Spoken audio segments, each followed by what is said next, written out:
Ok, bonjour à tous et bienvenue dans votre cours de mathématiques. Alors, le sujet du jour sera la réduction d'expressions algébriques. Donc, avant de commencer, rappelons-nous de certaines définitions qui seront fondamentales pour ce qui va suivre. Alors, premièrement, un coefficient, ça va être un chiffre qui est placé directement devant une variable. Une constante ou terme constant est un nombre qui n'est pas accompagné de variable. Et finalement, une variable est une lettre qui peut prendre plusieurs valeurs.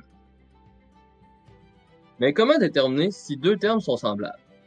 Il faut d'abord vérifier s'ils ont les mêmes variables. Par la suite, on vérifie si les variables identiques sont affectées des mêmes exposants. Finalement, il ne faut pas oublier que deux termes constants sont des termes semblables. Donc, par exemple, ici on a que les constantes -3 et 9 sont des termes semblables. Ensuite, on a que 6x et 9x sont également des termes semblables puisqu'ils sont la même variable, c'est-à-dire x, et que cette variable est affectée du même exposant, qui est dans ce cas est 1.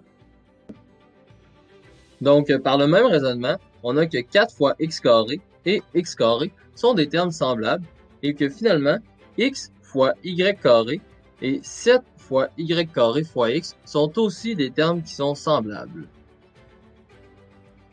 Attention, il ne faut pas oublier que l'ordre des variables n'est pas important lorsqu'il s'agit d'identifier les termes qui sont semblables. Maintenant, nous allons réduire des expressions algébriques à l'aide de l'addition et de la soustraction. Voici la première expression. La première étape est de séparer les termes. Ensuite, nous devons chercher les termes semblables. Les premiers termes semblables sont 5x exposant 2 et moins x exposant 2, puisqu'ils ont tous les deux la variable x et le même exposant, ici 2.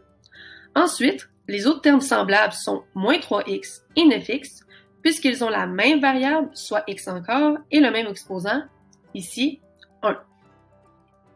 La troisième étape est d'additionner ou de soustraire les coefficients des termes semblables.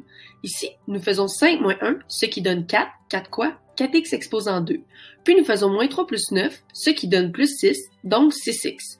Et finalement, on ajoute la constante 6 à la fin de l'expression, ce qui nous donne une expression algébrique réduite. Poursuivons avec un autre exemple.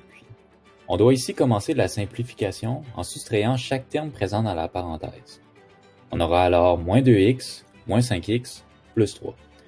Ensuite, on simplifie l'expression en regroupant les termes semblables qui sont moins 2x et moins 5x. On obtient finalement l'expression simplifiée moins 7x plus 3. Tu peux cliquer sur le lien dans la description pour pratiquer la réduction d'expressions algébriques. Merci d'avoir écouté la vidéo et à bientôt!